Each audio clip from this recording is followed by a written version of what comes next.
Hello everyone, it's Anna here. Welcome in my next video for HipKit Club.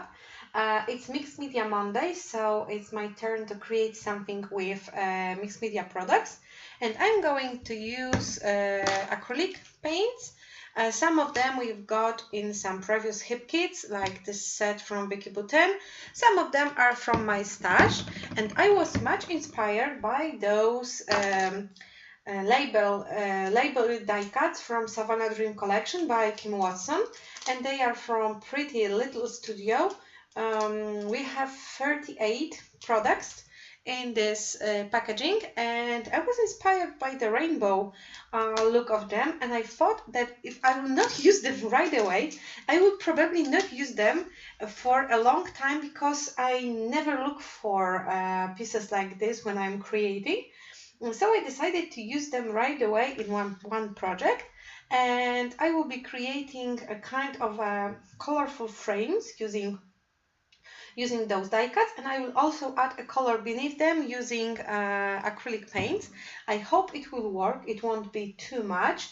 I am also thinking of using watercolors, but I'm using watercolors all the time, so I thought it would be nice change to use other type of medium. And I will be using a piece of the cardboard that I used for some other mixed media project, because I am too lazy to wash my paint palette. I will be applying those colors beneath the die cuts, and I will also glue the die cut after the colors will be dry. I am using a marshmallow cardstock from Basil. It's very thick, so it's dedicated for mixed media. If you don't have one, I don't think that watercolors over, not watercolors, acrylics over the white, let's say American cardstock would work worse. We will not add too much of water, so I think regular cardstock will also work for this. I will put you on fast forward, and I will be back to you with a voiceover. I am back. I'm starting with arranging my die cuts. Labels in colors and in shapes of 3 squares, and after I am happy with the alignment of the elements, I am applying the paint using a flat brush. As you can see, I am doing it one by one, because I am not sure if I will not the spacing between my squares if I will remove all the die cuts right away. I am mixing some acrylic paints. The colors are really random. They are not from one series. I'm just looking for the colors that will match my my color scheme. And, for the first, the smallest square, I used mixture of pink and purple. Sorry. And for the second square, I am using mixture of yellow and orange. And the third square, the biggest one, will be a mix of blue, light blue and green. And for this, I am using those Vicky Boutin paints. I told you before, we got them in some older kits. And as you can see, I am using mostly dry brush, and I'm applying the colors on the surface. Using the flat brush is a good idea, because you will get lines. You can also use other brush that just test it on some spare paper before you go to your project.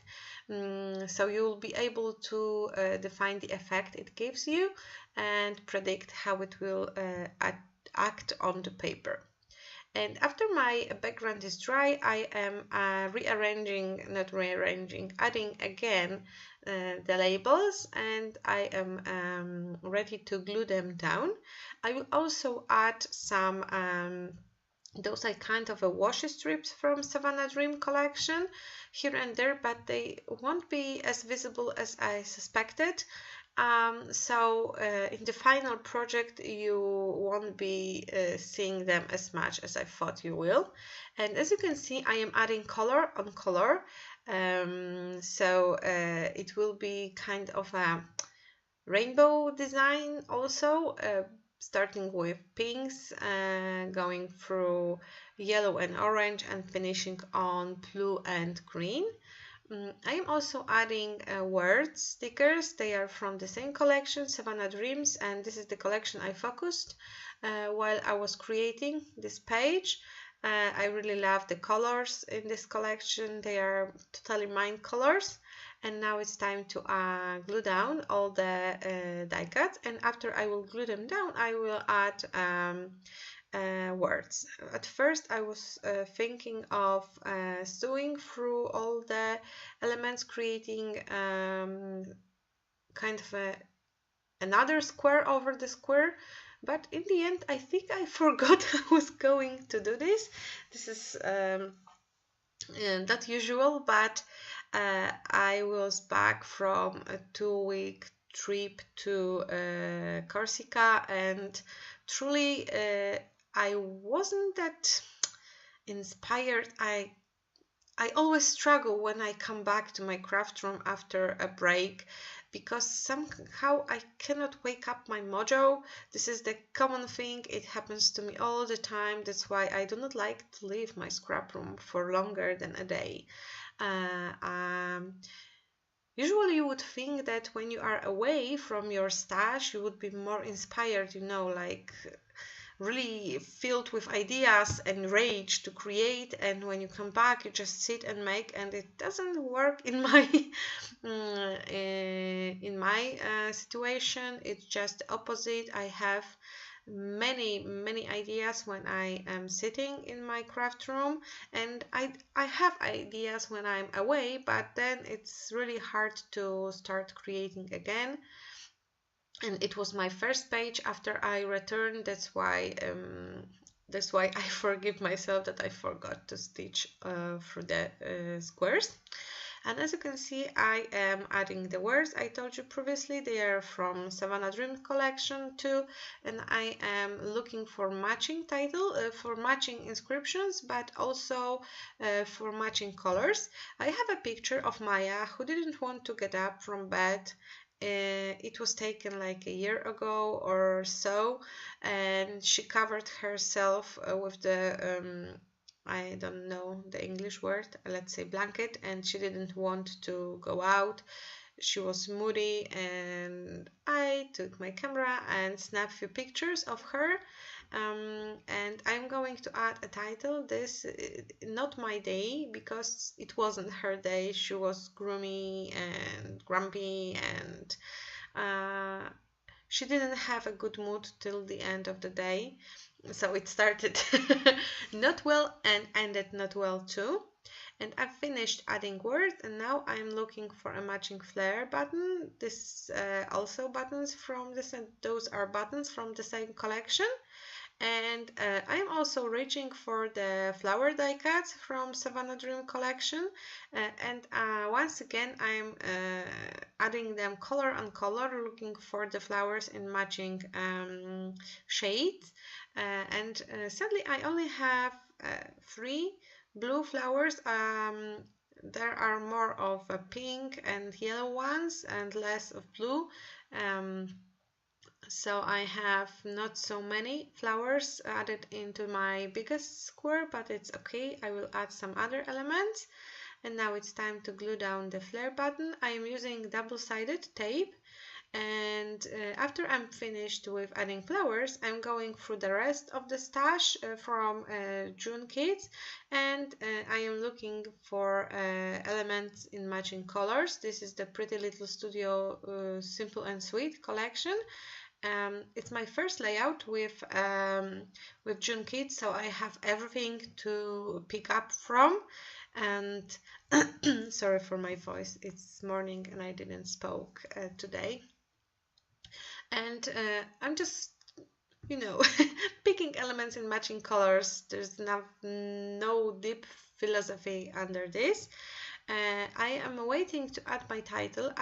I'm not sure why I waited for this, because maybe I thought I will find the perfect spot. I wasn't sure where I want to add it, but because I had the blue alpha stickers from Simple and Sweet collection, I decided I have to do it into the blue layer, so over the biggest square, and it will be not my day, as I said to you previously. So I'm rearranging some of the elements to get my title done. Usually I add my title before I add embellishments, so I would know where to add the letters and how many space I get left for embellishing. And those are the stickers from Pink Press Studio from the same collection. We got a lot of stuff from this collection in those kits. And now it's time to trim down the paper strip. And my picture is still not glued down. So this is something not usual in my creative process too, because I glue down the picture, then I add the title, and then I finish with embellishments from biggest to smallest. And now somehow I forgot about the picture. It was lying in the middle of the layout and I didn't thought what should I do with it. And I'm not sure. I was digging for white paper because I am going to add a frame around my picture. I don't have much space left in the middle of my layout. That's why I'm not going to create a bold paper composition, paper layers behind my picture. I'm just adding this piece of paper and that's it. I don't want to cover my labels. I will use a cardboard piece to add dimension to my page, and first I was going to add 2 layers, but my layout is kind of a flat this week, so I thought I don't want my picture to stand out that much, so I removed one of the layers. And my page is almost done. I am going to add some enamel dots. They are from Simple and Sweet collection too, sorry. I am confused and speechless, I would say, but I have to record this voiceover right now. I cannot wait longer for a better, I would say, mood for talking, so forgive me if I'm not amusing and sounding well. Once again, I am looking for matching colors. This is something I really like when I create, adding embellishments in matching colors over the background. It's so easy and you can achieve fantastic results doing it. And I thought my page is ready, but I still have this feeling it's too empty. And so I reached for mists. They are from a Heidi Swapp Color Shine mists, my favorite ones. And I am adding them color on color, splashing. The Heidi Swapp mist has this great, I don't know, straw inside, and they are quite easy to splash because more or less you get the splatters and the places you wanted them, not all over everything. And the page is done. Here are the close-ups. Don't forget to check the description box for more info and links to the HipKit Club. And that's it. Thank you for watching and hope to see you soon on my YouTube channel. Bye bye.